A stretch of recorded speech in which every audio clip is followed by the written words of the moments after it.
what happened after I prayed was nothing less than amazing, because that night I had to flee Korea. So if you flee Korea, you have to understand from where Chungcheong is located in Gapyeong to Busan is a 7-hour trip. And 7 hours, and this happened at 2 in the afternoon. I had to get to Busan to get on the ferry by 11 o'clock. Otherwise, it would never ever work. And I had to get everything together, get all the tickets bought, everything together. And Reverend Kim was frantically helping me in the office to try to get things going on his side. And he ended up telling me that it may or may not work. And so it was an act of faith that I even left Chungcheong, and even I might be stuck in Korea for the rest of my life as a bagman. There was really that kind of feeling, even though the tickets were purchased and I had zero cash in my pocket, and there was no way to even do anything once I got to Japan, because I was going to visit my father-in-law in Fukuoka City. And so one of the next miracle that happened was that my father-in-law, I made the phone call. I asked if I could come visit, and actually they never answered their phone, and so I had to call my wife in America to call him in Japanese to explain what's going on, because I didn't speak English or Japanese correctly. And when he doesn't speak English and I don't speak Japanese, and he doesn't know how to get a hold of me, and he doesn't know where I am, and I don't know where he is, this is really like troubles and troubles.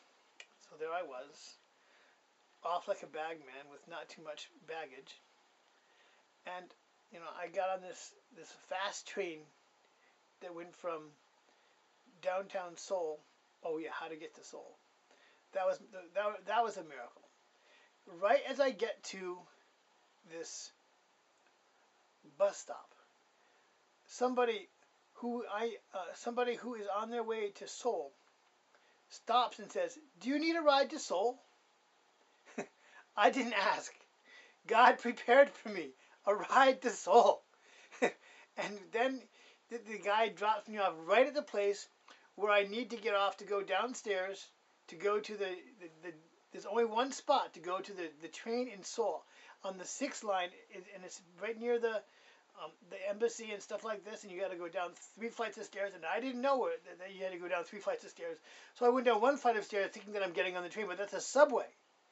And then someone walks up to me and he says, no, actually the train to go to Busan is 2 flights down, and it leaves in like 5 minutes.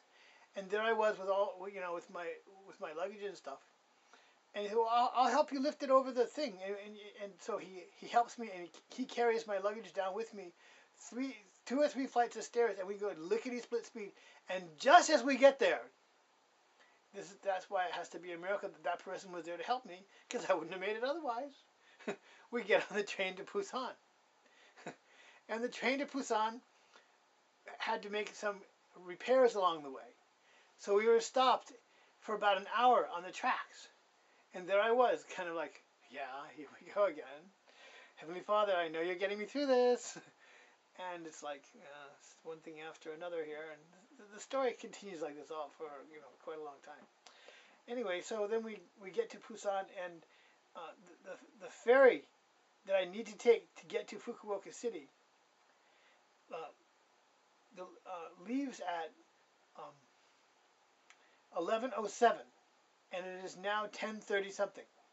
I have no idea where this ferry is, and we're somewhere in Busan. And there are no cabs, and there are no telephones, and I start walking toward what looks like the water. This is a story that's like and I say, well, Heavenly Father, this is the story that dreams are made of. I know you're on this one, and you have no idea how difficult it was to have faith at that point, because there it was, like middle of the night, no people, no cars, nothing.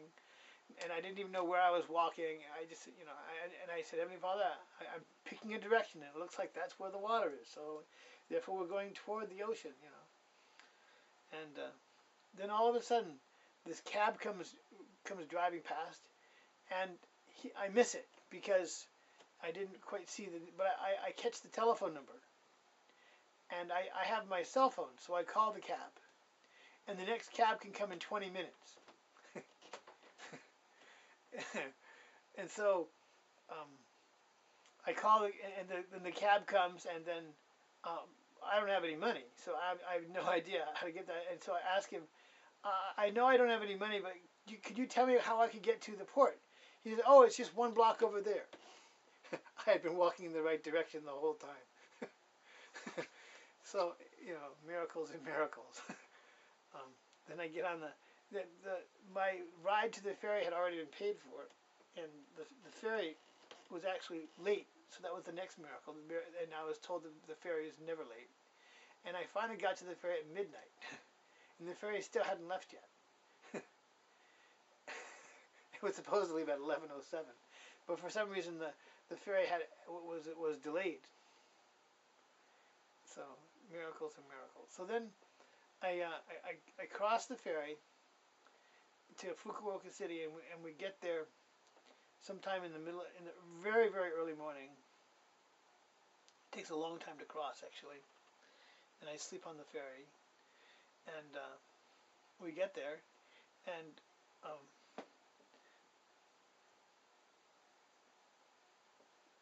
my first big trouble in understanding Japan is that I have my U.S. passport, and I don't have a visa to get out of Korea. And so what happens is the people who are handling the visas notice that I'm wanted for the police, and so they call Reverend Kim at I think it's just right after pledge at about 5 o'clock in the morning, and I get there, and they recognize that because I was doing educational work, that I'm able to exit Korea. And that was a miracle, because they were about to arrest me. So, it was one thing after another.